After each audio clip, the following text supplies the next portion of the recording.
ಸರಿ 91.1 ಅಲ್ಲಿ ಪ್ರದೀಪ ನಿಮ್ಮ ಜೊತೆಗಿದ್ದೀನಿ. ಆಯ್ತಲ್ಲ ಕಡೆ ಮಾರ್ನಿಂಗ್ ಕೇಳ್ತಾ ಇದ್ರ ಬೆಂಗಳೂರಿನಲ್ಲಿ ಡೆವಲಪ್ ಆಗಿರುವಂತ ಒಂದು ಹೊಸ ರೀತಿಯ ಕಾರ್, ಅದಕ್ಕೆ ಸಾಕಷ್ಟು ಕಾರ್ಪೊರೇಟ್ ಕಂಪನೀಸ್ ಒಟ್ಟಿಗೆ ಸೇರ್ಕೊಂಡು ಫಂಡಿಂಗ್ ಮಾಡ್ತಿದೆಯಂತೆ. ಹೆಚ್ಚಿನ ಮಾಹಿತಿ ಕೊಡೋದಕ್ಕೆ ಇನ್ನು ಕೆಲವೇ ನಿಮಿಷಗಳಲ್ಲಿ ಕಾರ್ನ ಡೆವಲಪ್ ಮಾಡಿದವರು ಇರ್ತಾರೆ. ಬಟ್ ಇವ್ರ ಬಗ್ಗೆ ಒಂದ್ ಸ್ವಲ್ಪ ಇನ್ಫಾರ್ಮೇಶನ್ ಕೊಡೋಣ ಅಂತ. RV ಕಾಲೇಜ್ ಆಫ್ ಇಂಜಿನಿಯರಿಂಗ್ ಅಲ್ವಾ, ನಾನಿರುವಂತ ರಾಜರಾಜೇಶ್ವರಿ ನಗರ ಹಿಂದ್ಗಡೆಗೆ ಇರುವಂತದ್ದು. ಇಲ್ಲಿ ಸಾಕಷ್ಟು ಹೊಸ ಹೊಸ ರೀತಿಯ ಪ್ರಾಜೆಕ್ಟ್ಸ್ ನ ಮಾಡ್ತಿರ್ತಾರೆ ಸ್ಟೂಡೆಂಟ್ಸ್. ಒಂದು ರೇಸಿಂಗ್ ಕಾರ್ ನ ತಯಾರು ಮಾಡಿದ್ರು. ಸ್ಟಿಲ್ ರಿಮೆಂಬರ್ ಅದ್ರ ಬಗ್ಗೆ ಸಾಕಷ್ಟು ಆರ್ಟಿಕಲ್ಸ್ ಬಂದಿತ್ತು. Nice study in BMS. ತುಂಬಾ ಖುಷಿ ಆಗ್ತಿತ್ತು, ಅರೆ ಸ್ಟೂಡೆಂಟ್ಸ್ ಇದೆಲ್ಲ ಮಾಡ್ತಿದಾರಲ್ವಾ ಅಂತ. ಅಲ್ಲಿ ಇರುವಂತ ಒಂದು 50 ಜನ students RV college of engineering ನಲ್ಲಿ mechanical, electronics and communication, electrical, computer science, chemical, industrial engineering, management engineering, ಹೀಗೆ ಎಲ್ಲರೂ ಒಟ್ಟಿಗೆ ಸೇರಿ RVCE ಸೋಲಾರ್ ಕಾರ್ ಟೀಮ್ ಅಂತ ತಯಾರು ಮಾಡಿದ್ದಾರೆ. ಈ ಟೀಮ್ ನಲ್ಲಿ ಏನು ಅಂತ ಹೇಳಿದ್ರೆ ಹೊಸ ಏನಾದ್ರು ಒಂದು ಡೆವಲಪ್ ಮಾಡ್ತಿರೋಣ, ಸೋಲಾರ್ ಟೆಕ್ನಾಲಜಿನ ಎಲ್ಲರಿಗೂ ಮುಟ್ಟಿಸೋಣ, ತಲುಪಿಸೋಣ, ಜನರೇಷನ್ ನ ಇನ್ಸ್ಪೈರ್ ಮಾಡೋಣ ಅನ್ನೋದು ಇವ್ರ ಉದ್ದೇಶ.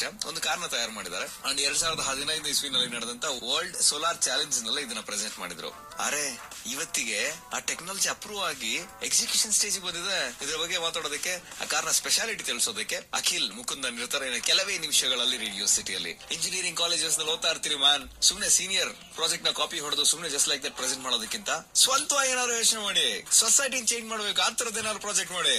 ಇವ್ರನ್ನ ಇನ್ಸ್ಪಿರೇಷನ್ ಆಗಿ ತಗೊಳ್ಳಿ ಮ್ಯಾನ್, ಏನಾದ್ರು ಮಾಡಿ ಲೈಫ್ ಅಲ್ಲಿ ಅಚೀವ್ ಮಾಡಿ. ಇದ್ರ ಬಗ್ಗೆ ಮಾತಾಡೋದಕ್ಕೆ FM ಅಂದ್ರೆ ರೇಡಿಯೋ ಸರಿ 91.1 ಅಲ್ಲಿ ಪ್ರದೀಪ ಜೊತೆಗೆ ಅಖಿಲ್ ಮುಕುಂದನ್ ಇದ್ದಾರೆ. Is head of the project ಅಲ್ಲಿ. So Akhil, tell us more about this. What's happening ಈಗ, ಏನ್ ನಡೀತಿದೆ?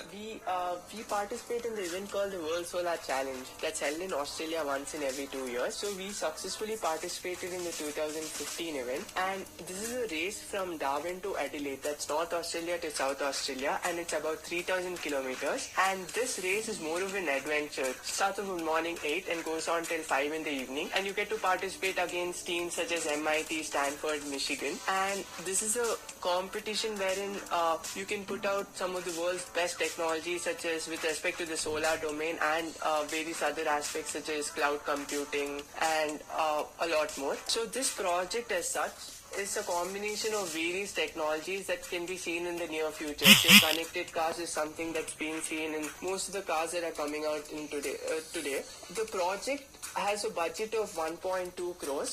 So we've approached various corporates for helping us proceed with this project, and we've also recently started off with a crowdfunding campaign on our official website. So please visit our website, that is solarcar-rvce.in, and the donators page has an authorized crowdfunding platform wherein your donation will help fuel our passion and also help in making this world a greener and a better place. Congratulations at that team and all the very best. So ಇವರೇನೋ ಕಾಲೇಜಲ್ಲಿ ಓದ್ತಿದ್ದಾರೆ, ಇವರಿಗೆಲ್ಲ training ಸಿಗುತ್ತೆ. In case ನೀವೇನಾದ್ರು achieve ಮಾಡಬೇಕು ಅಂತಿದ್ರೆ, training ಪಡ್ಕೋಬೇಕು ಅಂತಿದ್ರೆ, don't worry, ಮಾಡ್ಕೋಬೇಡಿ. Karnataka government ಕಡೆಯಿಂದ ಸಾಕಷ್ಟು ವಿಷಯಗಳಲ್ಲಿ ಟ್ರೈನಿಂಗ್ ಕೊಡೋದಕ್ಕೆ ರೆಡಿ ಇದ್ದಾರೆ. ಯಾವ್ದ್ರ ಬಗ್ಗೆ ಎಲ್ಲಿ ಏನ್ ನಡೀತಿದೆ ಹೇಳ್ತೀನಿ. ಕೇಳ್ತಾ ಇರಿ ರೇಡಿಯೋ ಸರಿ 91.1 ಅಲ್ಲಿ ಪ್ರದೀಪ.